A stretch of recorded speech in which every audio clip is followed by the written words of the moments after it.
छा आहे, छा मसलो आहे, किथां जाओ? साईं मुंहिंजो नालो शामराव आहे। असां 12 में वेठा आहियूं। आमदी दुनिया में असां ते हमिलो कयो अथनि। कातलाणो बंदूक खणी अचे परवेज़ मुंहिंजे मथां हीअं करे सिधी कयईं। चए हणंदोमांव, मां तव्हांखे अर्ज़ु थो कयां त मुंहिंजो अदुल कयो। मां तव्हांखे थो अर्ज़ु कयां, बुरहान ख़ान खे थो अर्ज़ु कयां, सरदार ख़ान खे अर्ज़ु थो कयां त मुंहिंजो मालिकी कयो। मुंहिंजी घरवारी खे हार्ट अटैक अची वई आहे। मां पाण मूंखे न औलाद आहे, न बचियो आहे, न ॿारु आहे। असां 2 ज़ाल मुड़ुसु रहंदा आहियूं घर में। उतां अचे ओलारे बंदूकां असां ते खणी असां ते हमिलो कयो अथनि। जिथे मुंहिंजी ज़ाल किरी पई आहे। सुभाणे ज़ाल मुंहिंजी खे कुझु बि थियो त ज़िमेवार तव्हां हो, ज़िमेवार तव्हां हो। कुझु बि मुंहिंजी ज़ाल खे छो, मुंहिंजी किरी पई, हार्ट अटैक थी हुअसि, मां दवाऊं वञी वठी ॾिनियूं अथमांसि। उन ते मुंहिंजी मालिकी कयो। मां निपटो माण्हू को बि मुंहिंजो न आहे, मुंहिंजा भाइर बि कोन्हनि, मुंहिंजो घर बि ओॾो अकेलो आहे। तव्हां अचे ॾिसो, तव्हां मोकिलियो अचे ॾिसनि।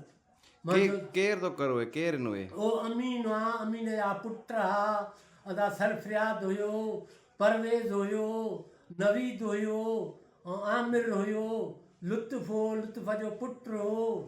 इन्हनि हमिलो कयो आहे मुंहिंजे मथां अॼु। छा जे करे, ॻाल्हि छा आहे? ॻाल्हि त दर न ॾींदा सही अथऊं। मुंहिंजो दर आहे, जॾहिं हिकिड़ो मालिक उन में वेही उथी वियो आहे त उन खां दर हुयो। वरी ॿिए मालिक वधी, वरी ॿियो बि वेही, उहो मूंखे ॾेई वियो। हाणे मां वधी त मूंखे चऊं त तुंहिंजो दर ई त न आहे, तुंहिंजो दर ई त न आहे। मां चयो 2 मालिक वेही उथी विया आहिनि, उन्हनि खां दर हुयो, मुंहिंजे का दर न अथसि। मुंहिंजे का दर अथसि सरकारी भॾो आहे। उहो तव्हां कच्छ खणी चो नथा मुड़ो त तव्हांजी जाते निकिरे त तव्हांजी आहे। बसि त बि मूंखे मौत मारियूं धमकियूं ॾिनियूं अथनि। हीउ छा जो फोटू खणी आया आहियो दादा? फोटू हे मुंहिंजे दर जो आहे, उन जो मां खणी आयो आहियां त हे मुंहिंजो दर आहे। हे मुंहिंजे अॻिते दीवार ॾिनी अथनि, उन जो फोटू खणी आयो आहे। हे दीवार जा आहिनि। असां ज़ाल मुड़ुसु 2 तव्हां वटि आया आहियूं। इस्म अलाह जो खणी त असांजो अदुल कयो। ख़ुदा जे कारण असांजो अदुल कयो। ख़ुदा जे कारण असांजो अदुल कयो। असां काॾे वेंदासीं? असां काॾे वेंदासीं? तव्हां को बिना सरदार खे थो चवां, बुरहान ख़ान खे थो चवां, तव्हांखे थो चवां, एसपी खे थो चवां, डेसपी खे थो चवां त असांजो अदुल कयो। असांखे अचे मुंझंदे धमकियूं ॾिनियूं अथनि, बंदूकां खणी हमिलो कयो अथनि असां ते। असांजो अदुल कयो।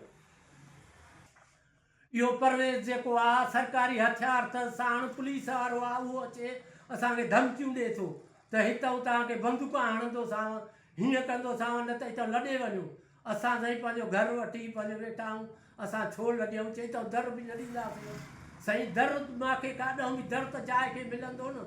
जाइ खे मुंहिंजी खे दर नथा ॾियनि त तुंहिंजो दर आहे ई कोन।